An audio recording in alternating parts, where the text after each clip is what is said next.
Hi, everyone, and welcome back to a new week of live streams, podcasts, and all the rest of it. So, hope this one finds you well wherever you are. I know we tonight actually, because of the subject matter, we are actually streaming this one not just to all the usual spots, but we're also putting it across onto my YouTube, onto my Facebook. So this is the whole nuanced world we are digitally streaming to. So now, before we go much further, let me just bring up the one of the live streams here, just so I can see your comments here. So bear with me as I do this little bit of clicking, just so I can get the whole thing streaming nicely. So yeah, that's coming up now. So this is on the Getter. So if you're over on Getter, do say hello. Let me just watch the stream over there. Yep. Yeah, so I've got Getter going. That's good. I've got the YouTube going as well. Hi, Kim. Hi, Melanie. Good to see all you folks here. Thanks for being here. Now, we've got a packed week, as I say, loads of things ahead of us, and hopefully you enjoy the journey as we go through the week together. I hope you enjoyed last week, by the way. We had, potentially a future US president on the stream. So that was quite nice. And who knows who else we will have. So before we go any further, I want us to pay attention to this very short ad from our sponsor, Quantum Hypnosis. Fire the ad up. I work with the greatest, most powerful force in the universe. It can help you with anything such as mental, emotional, and physical trauma.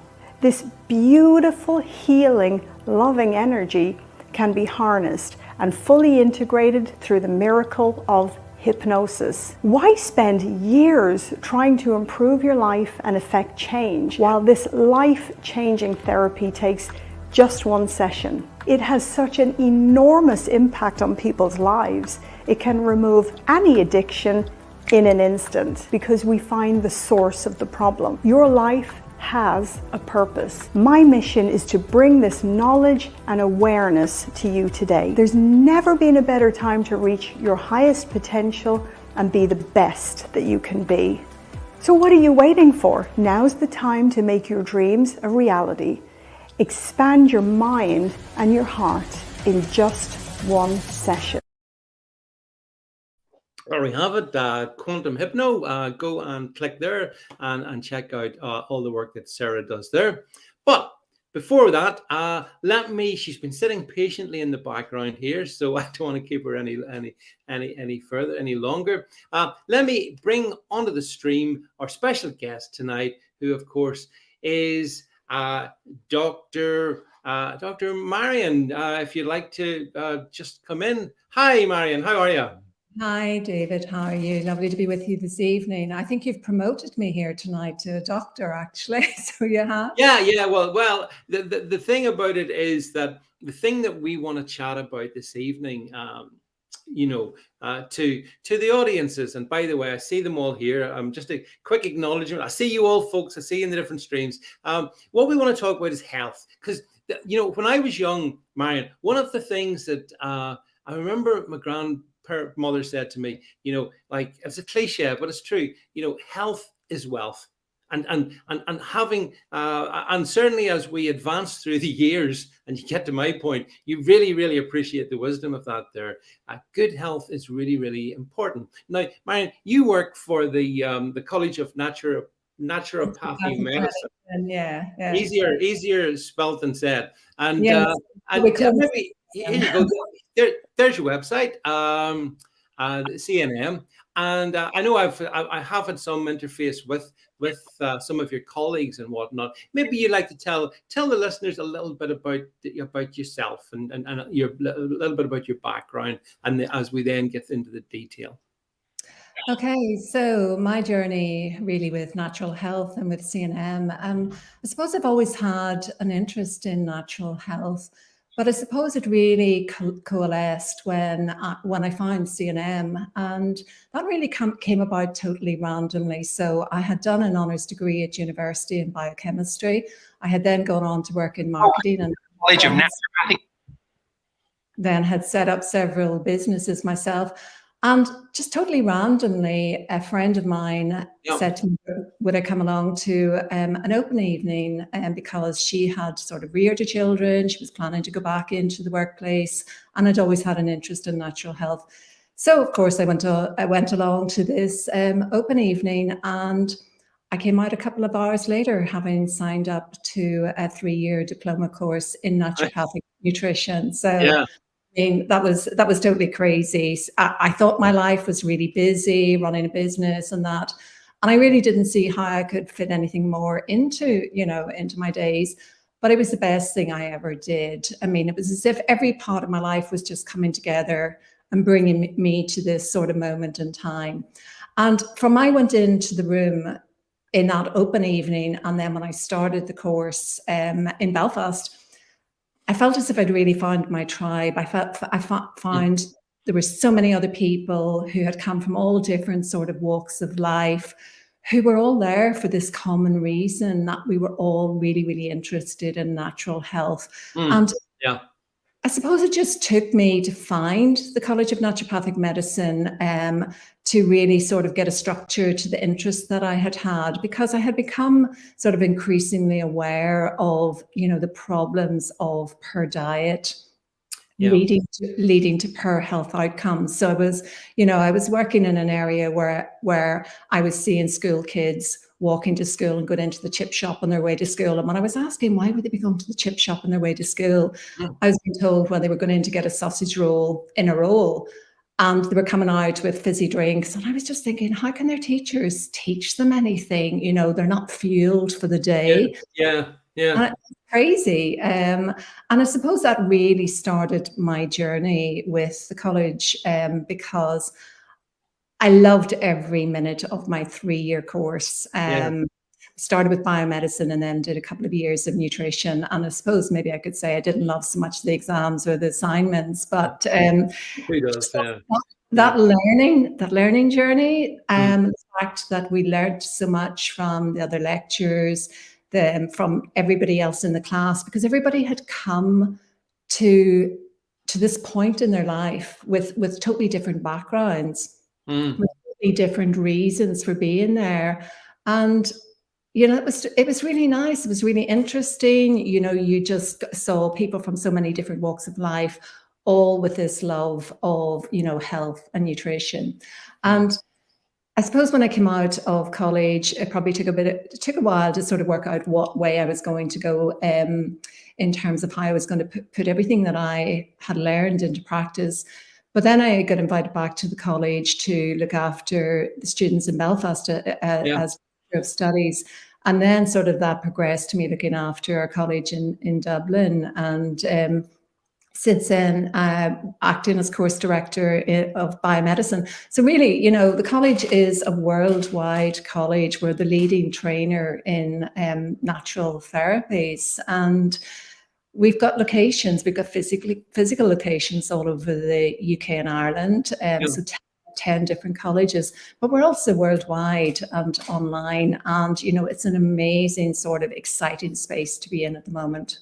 Yeah, I think, one thing, Marion, that I think, it's fair enough to say, I think at this point in time in 2023, I think people are probably more interested in taking care of their health, managing their well-being, possibly than they've ever been before. But sometimes it's being able to access information, isn't it? I mean, people, I suppose we're all virtuous at 9 o'clock in the morning, but as the day goes on, and life gets in the way, it is important that we have a good sense of, well, what are the right things that we should be doing? Like you mentioned there, you were saying, you used to see kids going to school, going in to have a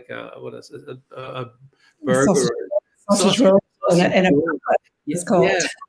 Yeah. Like there's a lot of that goes on. I mean, when I look at diet, the Western diet, just generally, like, it's not, I don't think it's that good. What do you think? Yeah. Well, we call it the standardized American diet or the Western diet, sad. And we see it so much. I mean, obviously, you can't have judgment really. You just have to work with your clients where they're at in their journey. But I think the food industry has, made ultra processed food and food that, our grandparents wouldn't recognize as food. They made it so accessible and they've made it so cheap that the healthy options are not necessarily the easiest. And you said about, it's easy to be virtuous at 9 o'clock in the morning, but maybe, it kind of go downhill a bit since that. Yeah. What we really find is that probably if we're trying to sort of support our clients, that's really the best time to try and sort of initiate change. Is that sort of that breakfast really to set people up for the day, to try and sort of get a good start to the day. And that's where we would focus a lot of our attention really to that sort of initiating small changes. We don't want to be too radical. We don't want to overwhelm our clients with sort of too many changes. And I think that's where the experience of a really good practitioner is that you don't overwhelm people with too many recommendations. You just do it step by step, introduce small changes. But this is with theirs, this is a sort of a joint thing. We don't tell our clients, you have to do this, you have to do that. We sort of negotiate with them what is manageable and achievable and start them on that journey towards sort of optimal health, really. Yeah, because we're all creatures of habit. I know I am, and I suspect a lot of people. And and sometimes we just get into a habit, and then to try and break the habit, if it's too dramatic, it can be difficult, to do that. As you say, baby steps, maybe, Marian, are more successful than big changes. Absolutely. And I think what really we find an awful lot is that there's so many sources of information out there that people don't really know what to pay attention to. You go on the internet and you can Google, you find this is good for you, this is bad for you. There's so much contradictory evidence. And really where we're coming from is, all our practitioners, they're put through a really thorough training sort of program. We're the #1 healthcare training college in natural health. We have been voted for the 3rd year in a row. We have been voted best college by the leading magazine in the industry. And we put an awful lot of emphasis on this sort of clinical training that we can actually sort of support our clients. So we train, I've had colleagues that maybe have come out of university with a first-class honours degree in nutrition, but totally are unprepared for actually interacting on a one-to-one basis with clients. So that is really where we stand head and shoulders above every other college in that we have such an emphasis on clinical training. There are clinical supervisors that really sort of guide our students and lead them through and train them until they come to a position that they're actually really confident practitioners. And, our practitioners can come from all walks of life. I mean, it could be a labourer, it could be a doctor, it could be a dentist, it could be a teacher, it could be somebody from the corporate world. And also people's reasons for, wanting to know more can come from so many sort of different starting points. So it could be somebody that wants to support their own health because the conventional route hasn't worked for them. Or it could be somebody that wants to support their kids or the family or somebody else who's ill. Or it could be somebody that it's a career choice or somebody that is just burnt out in the corporate world. So you could have a diplomat, you could have a banker, you could, it's just such a diverse group of people and there's such sharing of knowledge. I think that's where the expertise comes into it, Marion, because the thing is, we can all be Google doctors. The worst thing in the world you can probably do, you think, you go onto Google, say, or whatever other search engine you want to use, and you type in whatever the thing is, and you do get this, you do get information coming in. But that's the problem, really. You haven't got a clue. Well, what do I do with this information? How do I discern what's good and what's bad, what's sensible, what's rubbish? You know what I mean? It's very hard for the average person without any guidance to know what to make of it, which I guess is where you guys can come in, because you've got that expertise. Yeah, and I mean, that is one of the things that we teach our students, because it's absolutely vital that they understand that if they're going to read a piece of research, that one of the first things, they need to do some sort of critical appraisal of that. Where did the research come from? Who funded the research? Is it good? Is it thorough? Is it appropriate to what, the outcome that, they're looking for, or that the research. And so, I mean, we train our students so that they can actually do that. So when they look at the latest publication on something, that they can work out, is this valid? I mean, is this something that you can sort of trust?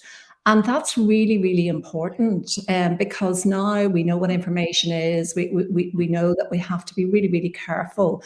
And that's what most people, when they are just Googling, they don't have that sort of understanding or level of expertise to sort of really sort of work out what is authentic and good information to rely on. Yeah, no, I completely agree. I think that's definitely part of the challenge in managing your health. That when you get that deluge of information and you don't know where it came from or who done it, or as you say, all the due diligence around it.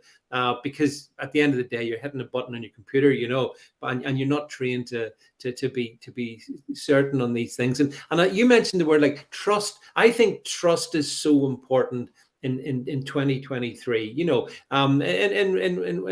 whatever regard to your health, because as I say, your health is so crucial to us. I mean, as I say, everybody watching this, wherever you are, one thing we've all got in common is making sure that our health is as good as it possibly can be. And Marion, that's where I think the taking responsibility for your health comes into it, because again, I think it's so, to me, it's fundamental. What do you think?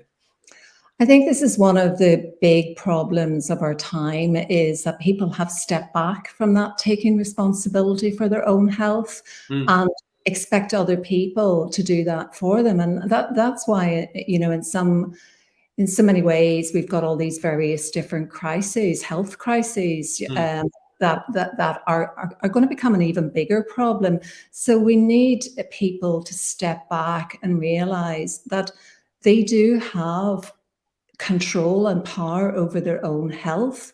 And I think we're finding that as sort of the various different health services become sort of more and more under pressure, that people are realizing that they're having to do that, and they are sort of being more proactive in seeking sort of good practitioners so that they can actually do that and take responsibility for their own health. I mean, so many people do sit back and they expect things to be sorted out for them, that they're not prepared to put in their effort. And I mean, there is work involved in, if you come to a nutrition therapist and we discuss how you may have to overhaul your eating habits, or you may have to sort of get rid of those things that you absolutely love and sort of reduce the sugar in your diet and that. That's not easy. There's a lot of people that have become fairly addicted to to sugar and to various different things. And it does take a lot of effort to sort of move away from them and re-educate your taste buds and sort of, but for a lot of people, want the structure of, say, our student clinics. So we have clinics where clients come in and they're seen by an experienced practitioner.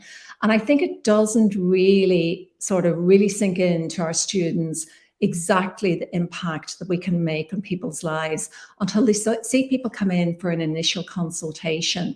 And then maybe in a month or 6 weeks, they come back and they're maybe just, bouncing up the stairs. I mean, one of the big things that people talk about is not having energy.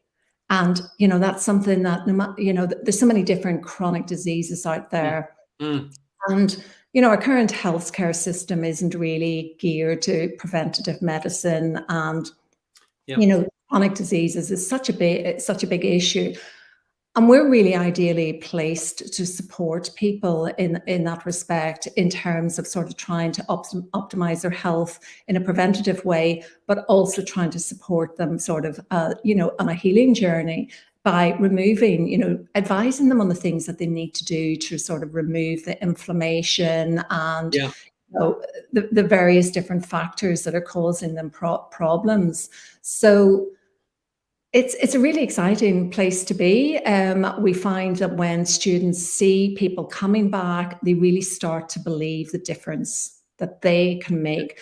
And so really we're reaching out into, we have students from all over the world, and they come into tutorials, and you're relating to somebody, you're talking to somebody in Australia or Dubai or America or the UK or Ireland, and this is global. And I think the interest in natural health is global, and people are really sort of paying a lot more attention than they used to.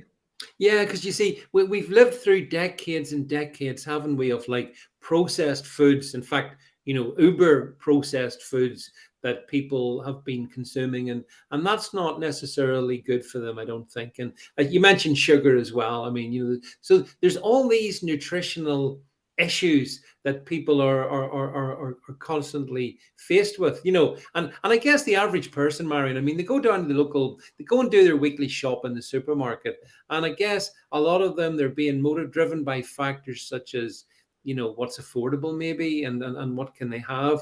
But I've always argued that I think it doesn't cost any more to eat well, if you know what I mean, than it does to eat over processed foods, because over processed foods are not good for us as human beings, I don't think. What do you think? I think we're hearing an awful lot more, in the media, about the damaging effects of ultra processed foods and things. As nutritional therapists or naturopathic practitioners, because we have sort of herbalists and acupuncture, as anybody working within sort of our field would know this and would be well aware of the damage. But I think that's a message that is only starting to come through to the general public. So you take the headlines in the past week about aspartame now being declared as carcinogenic. We've known that for a long time. We have known that for a long time. It's just about, we need to get people to realize that, it's neurotoxic. It has such a damaging effect. What we really need people to do is to take a look at, go to the supermarket, take a look at the ingredients. I mean, don't look at the picture and something. Would you even recognize what it is that you're buying if you just looked at the ingredient list on the back? They've maybe got 20, 30 different things. And, there's so many of those additives and preservatives and various different things that are causing problems in our body. So if you think about it, that our bodies have evolved over how long, they don't recognize some of these things that we're putting into it.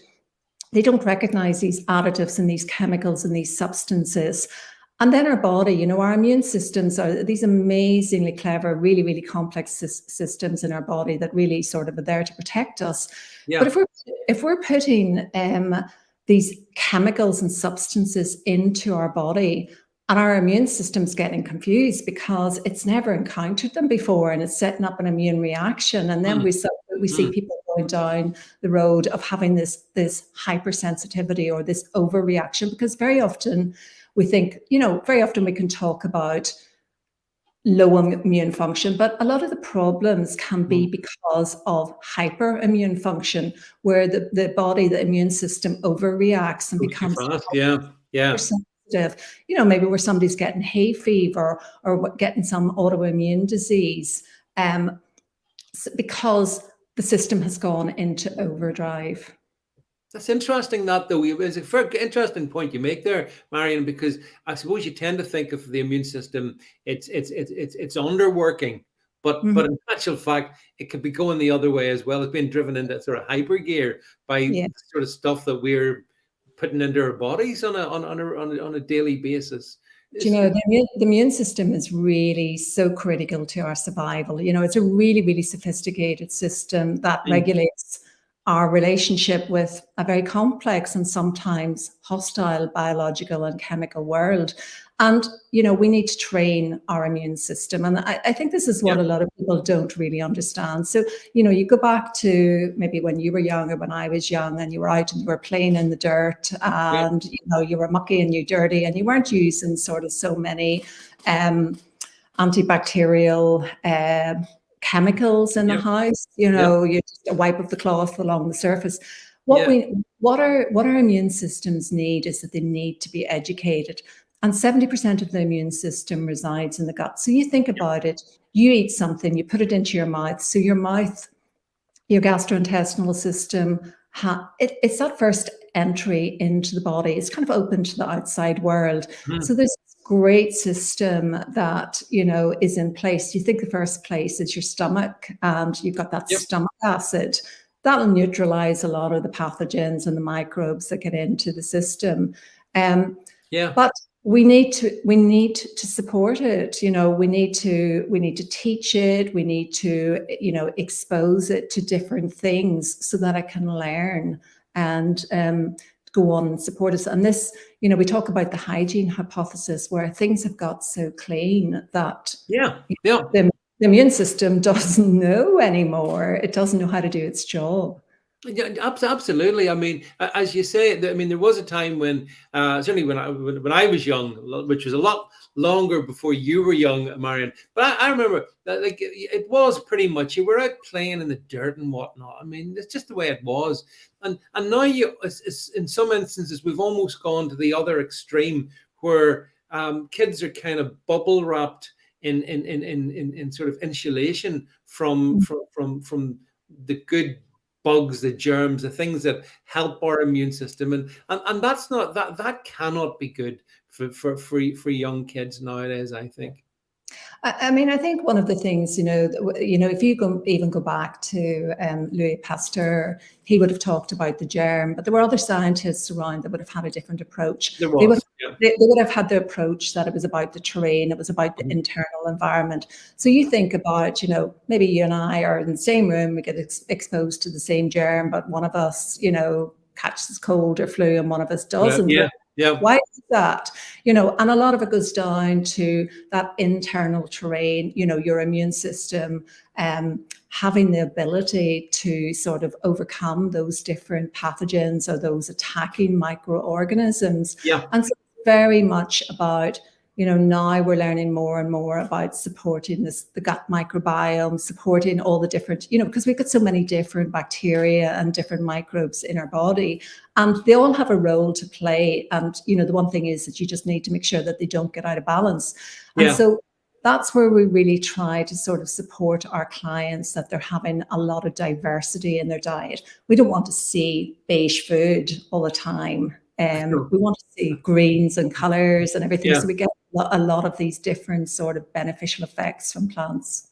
Yeah, absolutely. I mean, so as you say, so actually diet is critical to your own immune system, because if you've got the wrong diet or a bad diet, you could be screwing up yourself.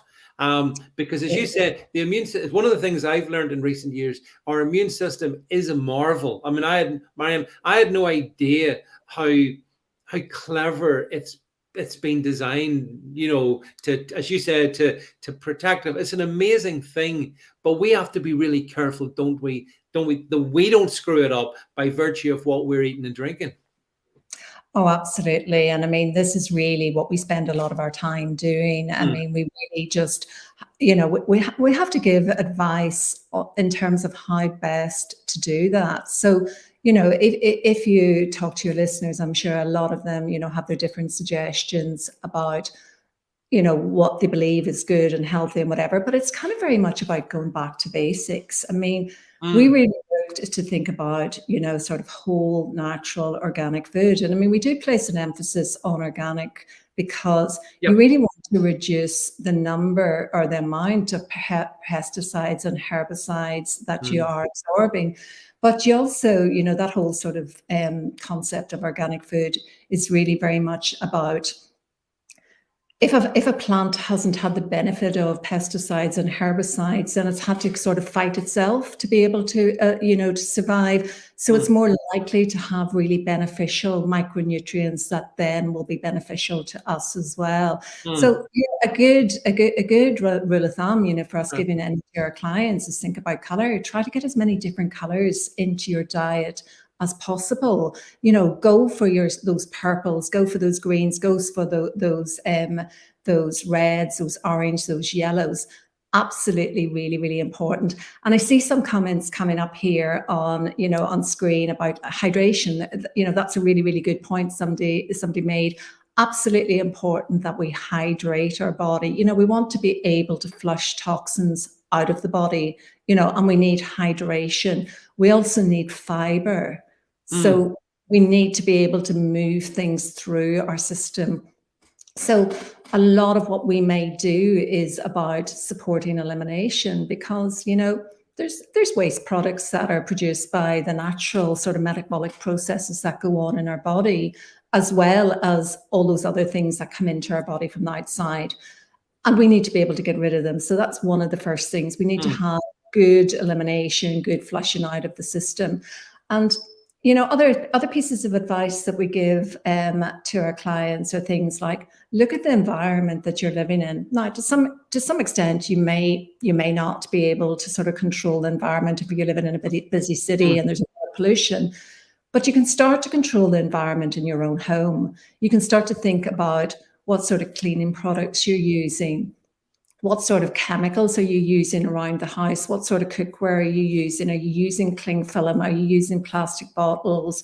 How do you cook your food? All those different things are the sort of things that we talk to our clients about, and, start to sort of educate them and empower them, because basically education is freedom. It gives choices. And what we try to do is empower our clients that they can improve, their life. And I think once you start to have this discussion with clients about, what sort of things are you putting on your skin? What sort of shampoos do you use? What sort of antiperspirant? Why are you using an antiperspirant? What sort of natural options can you have? Start to think about all those things. And, it's funny how that can all really sort of mushroom and, Sorry, do you think most people are dehydrated? Do you think most people take sufficient hydration in the day? Because I don't. Some people do, but I'd say the majority of people don't.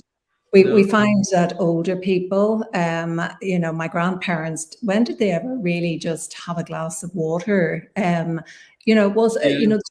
certain cultures that will drink water a lot more, but I think it's something that we all have to be really, really conscious about. Some people will say, but I drink coffee or I drink tea. And we have to look at certain sort of liquids as being more dehydrating than actually hydrating. Yeah. That's right. Yeah. I mean, you see people go into their Starbucks or their Costas or wherever, Marion, and they're getting these vast cups of coffees, right? And as you said, those are essentially dehydrators, are they not? Absolutely. And the same people can be coming into us and wondering why they can't get to sleep at night. So, it's all about sort of creating healthy nutrition and lifestyle habits.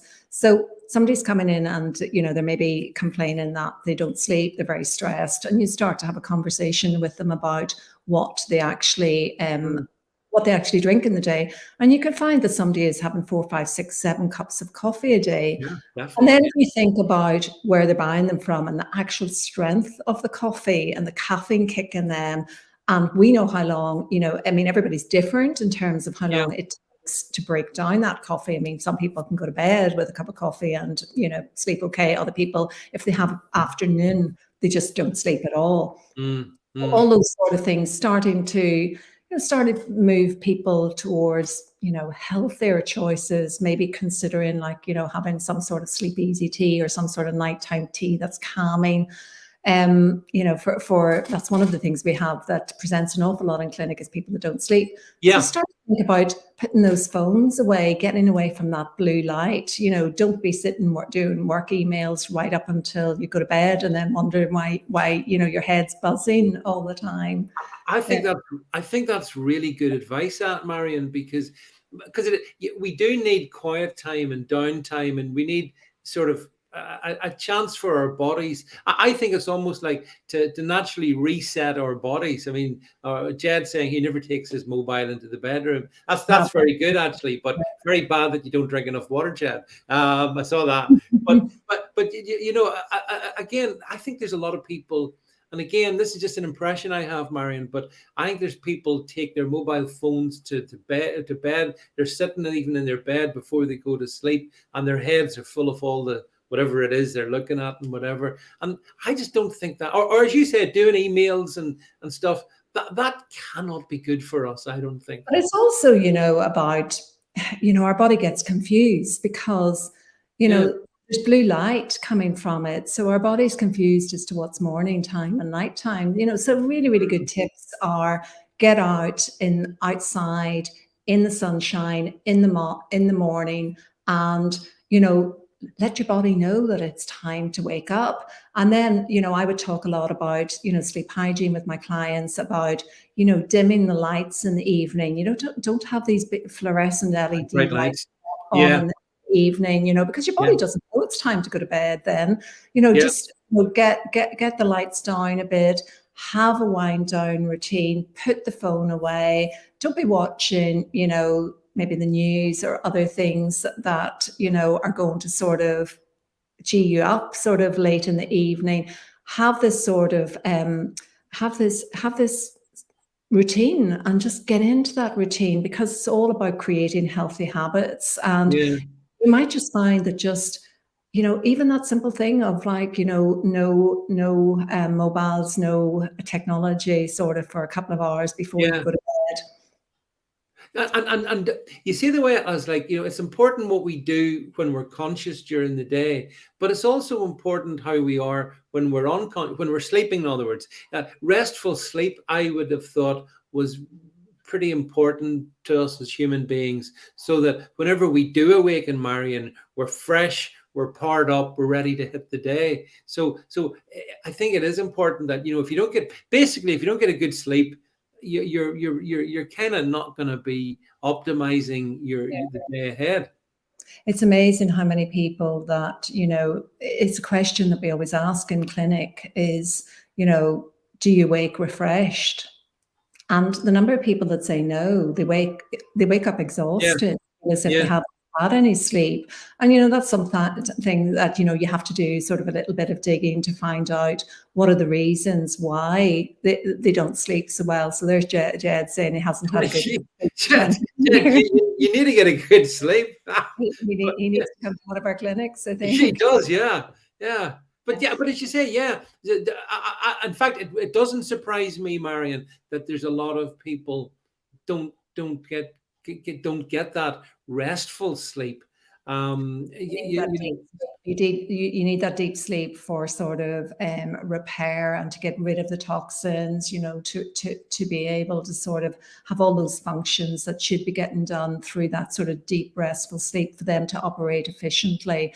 And absolutely vital. And I know a lot of people really, really struggle, but it can be a lot of different reasons. It can be eating too late at night, you know, coming in, sort of having a late dinner, and your body's still digesting that as you're trying to sort of get to sleep. So many different reasons. And it is about just trying to sort of find out which ones are having that impact and trying to do that. It can be about blood sugar balance as well. So, you know, energy is one of those things that, you know, we talk a lot about. We ask our clients, you know, about their energy levels. And so many people come to us because they're just totally fatigued. They don't have the energy. They have a mid-afternoon dip. So anybody that gets that sort of slump in energy between 3 and 4 in the afternoon, we then have to sort of think, well, what are you eating? Are you eating some of this sort of processed food where it's just absolutely spiking your blood sugar level? And then sort of like you're crashing, and then you're reaching for coffee and chocolate, and something then to sort of get your energy levels back up again. So all those things like are absolutely crucial to kind of sort of move towards sort of a blood sugar balancing diet, where you've got that slow release of, of energy, of glucose, so that it's not spiking your blood sugar levels, because that has the impact as well of sort of damaging your blood vessels. People think that the biggest damage to, your cardiovascular system is fat. Sugar is absolutely so damaging to your blood vessels. I mean, think about diabetes mellitus, and think about why there's that danger of, amputation and sort of problems in the peripheries. I mean, so it's really, really important that, people know this, and you wouldn't know from the amount of sugar that's in everything. I mean, there's sugar in things you would never envisage sugar being in, a can of peas with sugar in it. Yeah, well, that's absolutely right. And you talk about diabetes. I can remember my father-in-law. He was a type 1 diabetic, and he was diagnosed pretty early on in his life as a type 1 diabetic. And God love him, he did manage. He was very, very careful and assiduous, Marion, in terms of staying away from sugar as much as he could. But towards the end of his life, it was still pretty appalling, because there was amputations and stuff involved, because ultimately his system just ultimately went out of kilter, So in a world where sugar is everywhere, I mean, as you said, there's sugar in things that shouldn't have sugar in them, but they do. And actually, that's one of the problems, I think. Do you not feel as well, when people go into supermarkets and buy some of these ready meals and stuff, that they find there's all kinds of stuff in there that they're using, and I'm not sure I don't believe for 1 second it's good for us, because our body's not maybe going to be expecting to find what's in those processed meals, which is why I guess cooking at home, cooking for doing it simple, maybe the old-fashioned way, is probably better for you.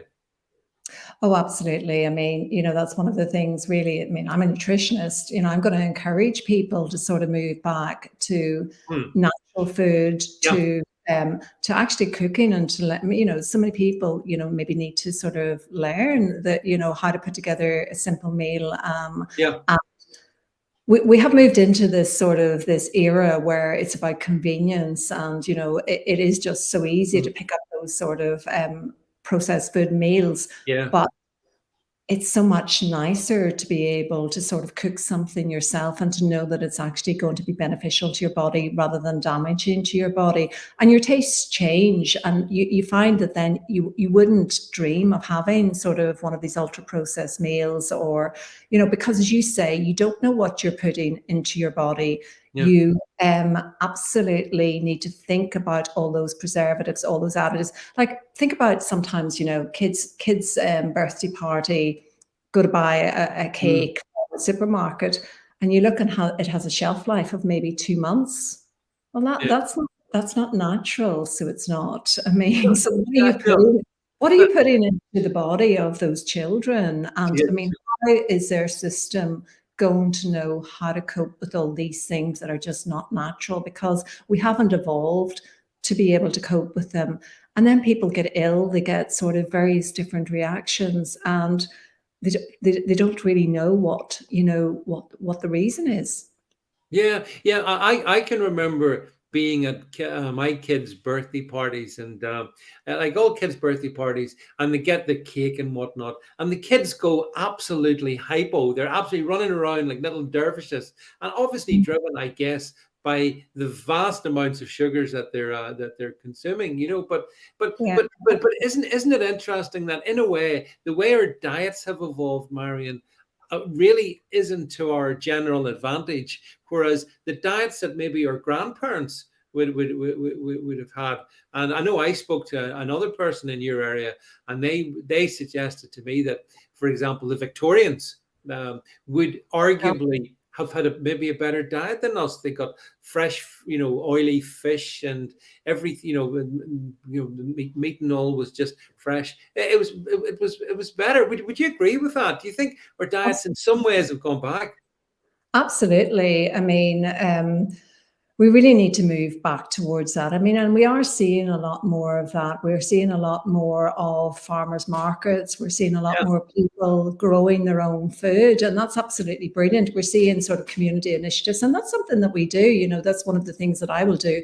I will go out into some sort of community groups, and I will do a cooking demonstration, and I will show and talk about the advantages. I mean, I remember doing one in a women's centre, and you know, one of the staff there actually said, look, I've been diabetic for 10 years and nobody ever has actually explained to me why I'm diabetic or what I really need to do. It's just, you know, medication. Whereas I've learned more in the last sort of half an hour than I've learned in 10 years. Yeah. And, you know, it's really about empowering people with the knowledge, you know, so that they can make changes.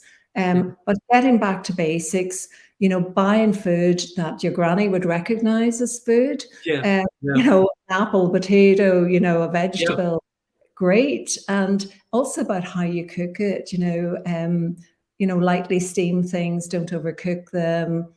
Just so many tips like that we try to give to our clients.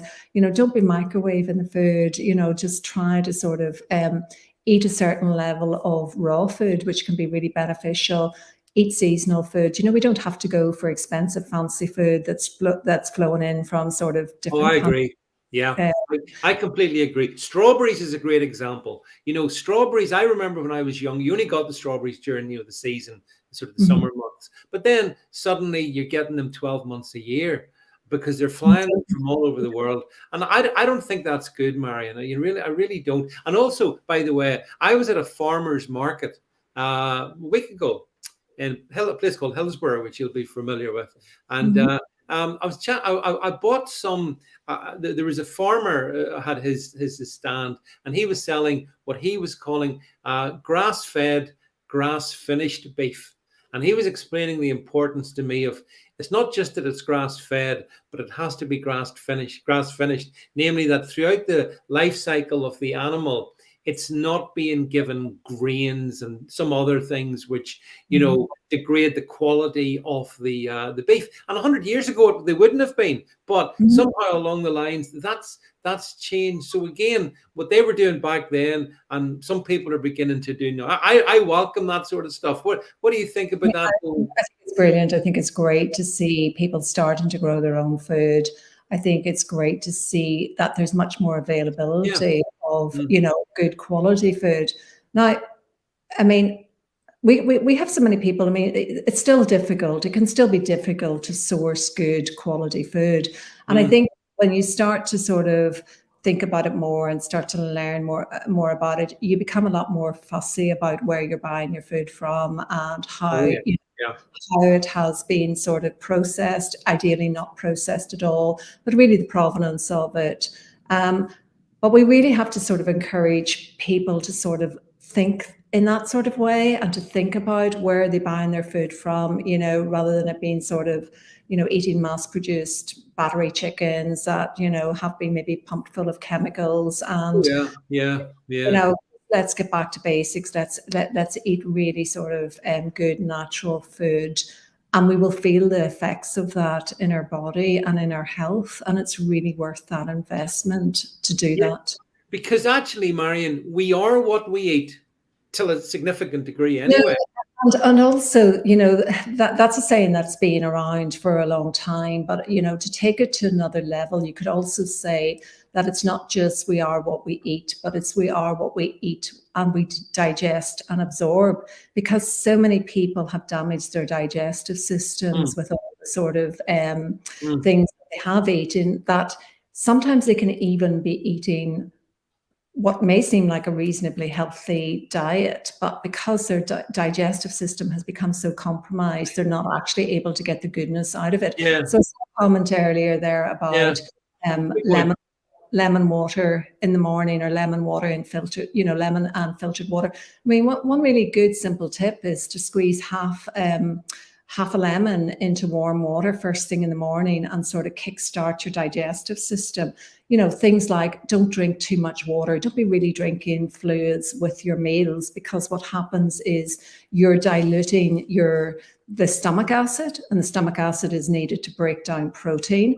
You're also diluting those digestive enzymes that are needed to break down the food. So just different little tips that, you can give to try and sort of to really support good digestion. Things like bitters, at the beginning of a meal, maybe something like rocket or something bitter to sort of get those digestive juices going. And, generations before us did all of this, but we've kind of lost it a little bit along the way.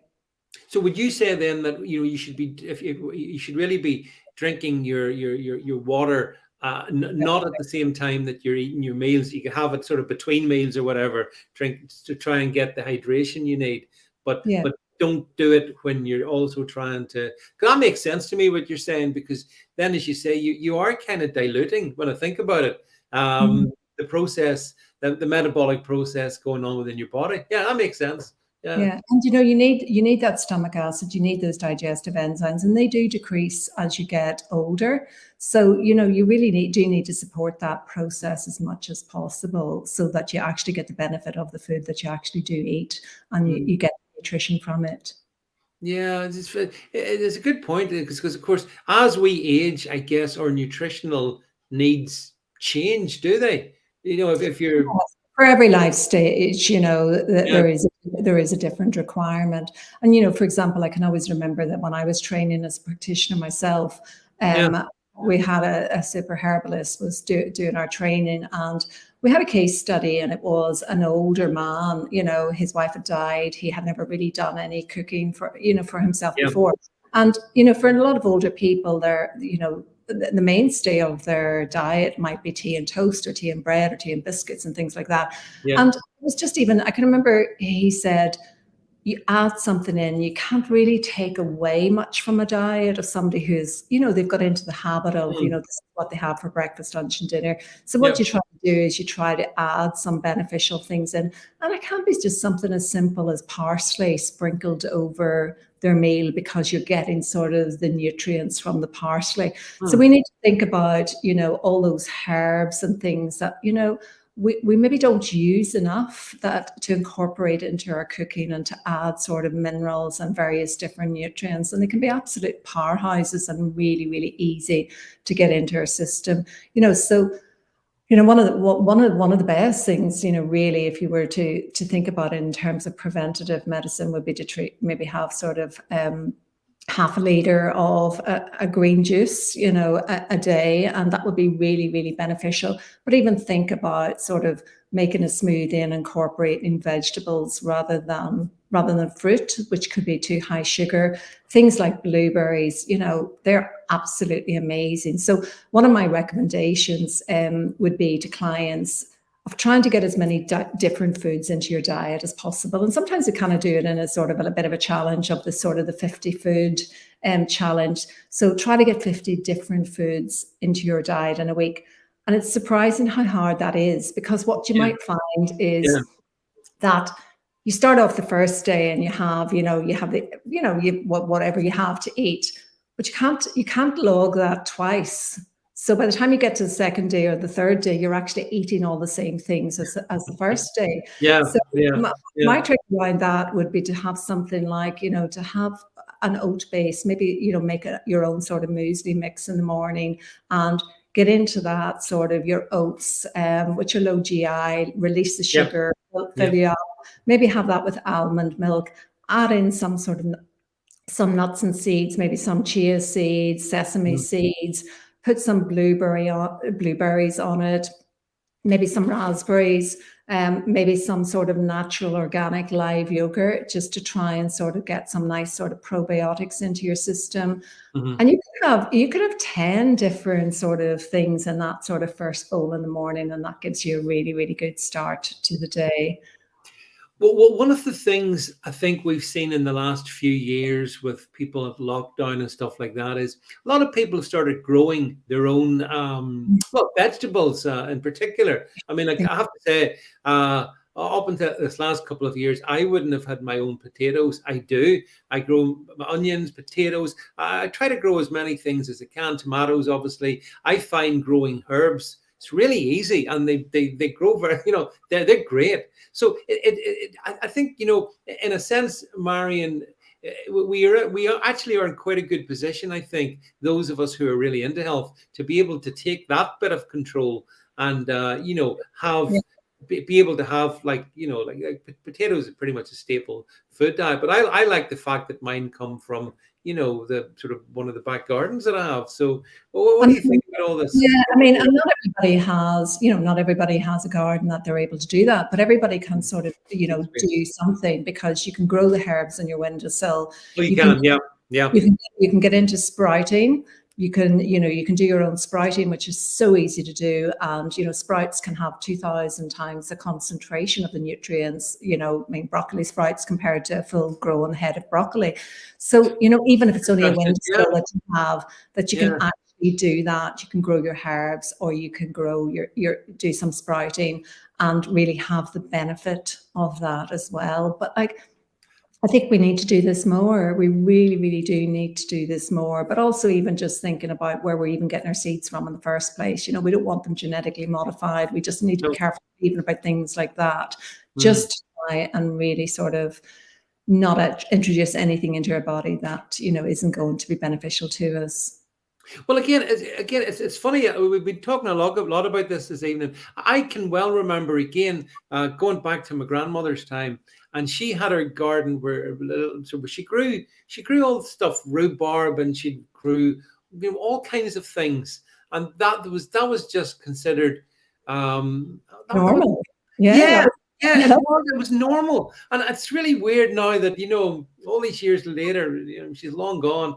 But now I find myself, I'm doing the same thing. I'm actually doing the same thing. And I'll tell you, again, it's funny. There's a real satisfaction you get, Marion. You must find this with your clients as well. There's a satisfaction you get when you do start to take control and grow your own stuff and produce your own food and manage things better.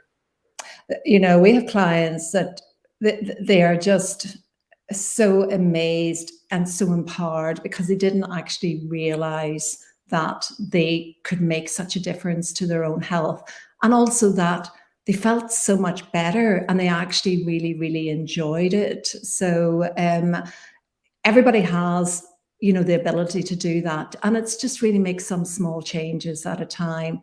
But, going back to the plants and everything, I think, I sort of, we have a herbal medicine course at the college, and learning about herbs and the ability of, the things that they can do for the body is absolutely amazing. And it really does bring you back and connect with nature when you look at sort of what the power that they have to support us and help us and heal us in so many ways. See, that's the thing. Basically, the solution to so many of our woes, it's there. It always has been there, actually, in nature. But as we've moved away from nature, and we have, certainly over the last 50, 60 years or whatever, we've lost that connection. And that's why I think it's great that there's people like yourself and in the college who have got that depth of knowledge that can then help us all. As you said, maybe make small changes, but they can be really important changes that can really make an impact on us. It could be as simple as just going out in the morning and standing with your feet in the grass and just earthing and sort of being grounded and enjoying. If you're lucky enough to be able to have sort of green and nature around you, but try and get the opportunity to go out and to do that. And I mean, that really has such a sort of an impact for your mental health as well. I mean, we learn so much about, we've got short courses. I mean, one of the short courses that we have at CNM is the gut-brain connection. And people don't even realize that what they eat has such a profound effect. Yeah.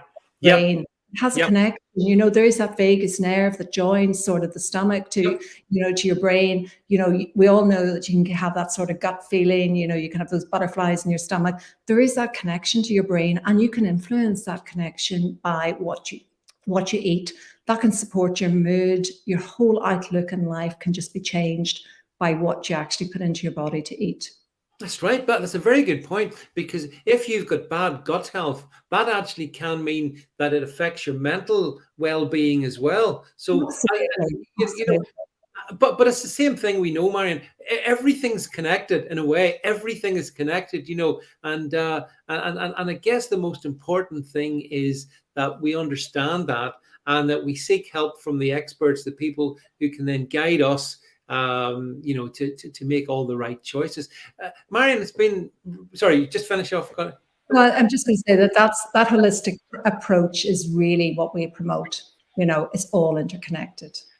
Yeah, yeah. Well, look, Marion, it's been fascinating. It's really interesting. The time went too fast, I'm afraid, which, well, it's good, good and bad. Listen, here, folks, here is the website of C&M. And obviously you can dig through that and you can find out information that may be of help to you. This is the, I think this is the Twitter. I think it's the Twitter. My eyesight's not brilliant from this distance, but yeah, I think there's your Twitter. And Marion, tell me, if people want to find you, where can they find you at? They can find me through the College of Naturopathic Medicine. So I'm based at the college in Belfast here. So you really can connect through the college, really, and get in touch with us. And anybody can come, you know, to our student clinics. And, you know, it's much more competitive rates that you know, for coming to our clinics. But you can contact me through through the College of Naturopathic Medicine based at the Belfast College.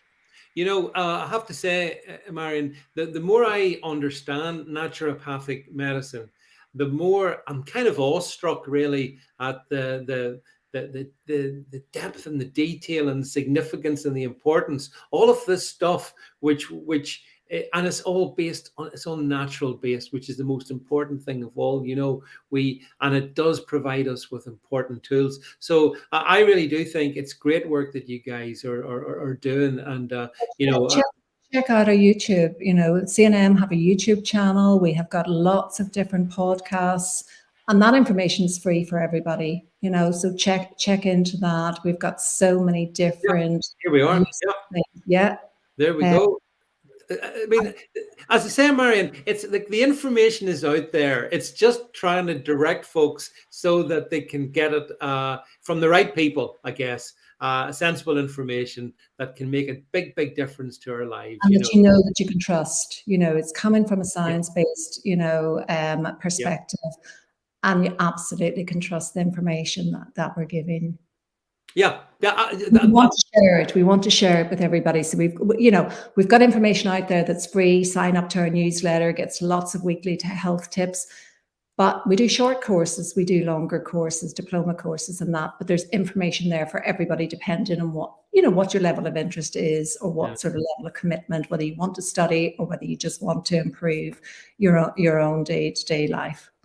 Well, I know that I did attend one of the classes up in Belfast, in Stranmillis, with our mutual friend David McCollum and Fiona, and it was fascinating for me, you know, because to me it's kind of almost like it's a world that it runs in parallel with, let's say, other forms of medicine. And I'm not saying that there's not a place for all forms of medicine, but it's good that we can be as acquainted as possible with the work that what you folks are doing. So, but you know, you find that, you know, we've got a lot of people now. We've got a lot of doctors, you know, in our London college. We have doctors, lecturers, dentists, lecturers. So, you know, it is a very integrative approach. There's a role for all of us, you know, in health. So there is. Yes, I think so. I think that's a reasonable comment. Yeah. But listen, Marion, thank you so much for spending the hour with us. There we go. It wasn't so bad. And I want to thank everybody on the different streams. Thank you guys for for tuning in. And as I say, Marion Campbell here has been to me some really interesting things. I mean, honestly, Marion, there's stuff there I'd love to explore in much more detail. Maybe we can come back and have another conversation at another time, because you know, it's a learning journey. You know, I'm always learning. We're all learning. I mean, it's a fascinating world, and as naturopaths, we want to share it with everybody. You know, which is great. Yeah.